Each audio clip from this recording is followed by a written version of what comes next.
Now, Kenyan startup firm BasiGo has secured $4.3 million in seed funding to provide clean energy for mass transit vehicles. BasiGo says it will use the funding to set up an assembly plant in the capital, Nairobi. The firm is expected to launch its electric buses this month. We asked BasiGo CEO Bhattacharya about this venture. Buses are at the heart of that ecosystem, much like in the rest of sub-Saharan Africa. So we are very much a matatu culture.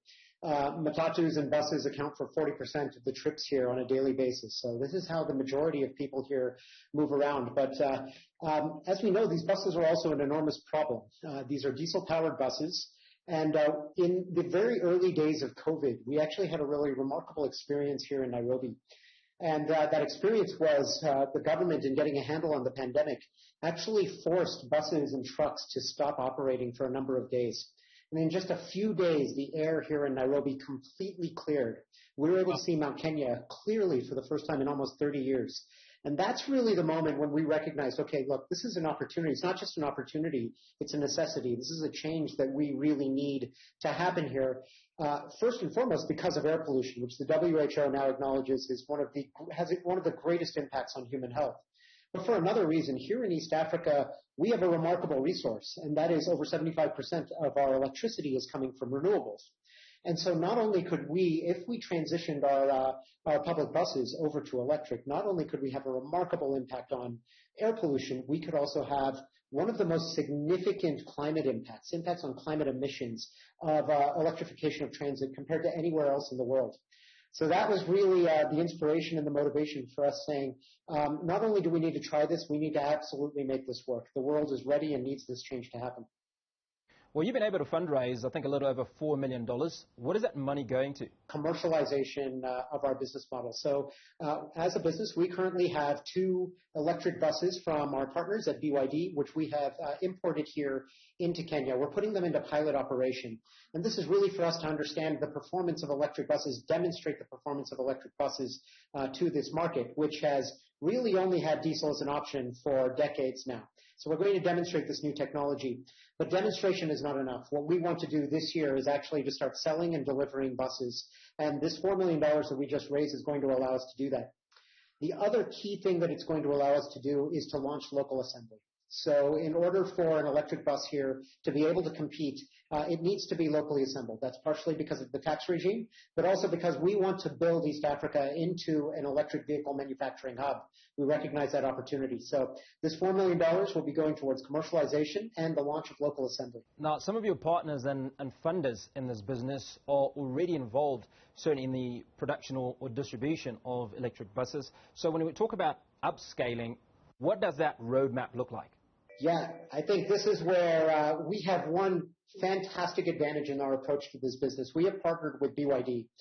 BYD is the largest manufacturer of electric buses in the world right now. And that means that when we try to take this up to scale, they're completely prepared to be able to support us in providing us with a product that is fit to the needs of this market and produced at a scale to meet the demand. So that is probably the most important element, is actually getting vehicles. But the vehicles alone are not enough. So in order to actually solve this problem of electrification of buses here, we also need to make sure that we are deploying charging infrastructure, that the electricity grid is scaling in order to meet the electricity demand. And then we're going to need to scale up that financing facility, and we're going to need to do all of that in parallel. And so luckily, what we have right now here, starting this year, is a great set of investors and partners who are ready to come with us on that journey and support us in that scale, in addition to BYD. Now, you've talked about 1,000 buses over the next 5 years. Who are your customers? Our customers here, so the way that the bus market here works in sub-Saharan Africa is very different from the rest of the world. Here, our customers are private sector bus owners. They're individuals oftentimes investing in a bus, relying on the income of that bus in order to supplement whatever other income that they are making. So this is a really critical investment for them, and that bus absolutely has to work. The other big difference here is that our buses, since they're private sector, they're oftentimes bank financed. And so we are currently in discussions with a number of different local finance agencies in order to make sure we can replicate the way that buses are currently sold and deployed in the market, so that electric requires very little behavior change from the industry. So yeah, our customers are those private sector individual bus operators, as well as some of the emerging bus cooperatives and bus companies. That's who we are selling to. And when we launch our pilot next month, we're actually piloting with 2 major bus operators here in Nairobi.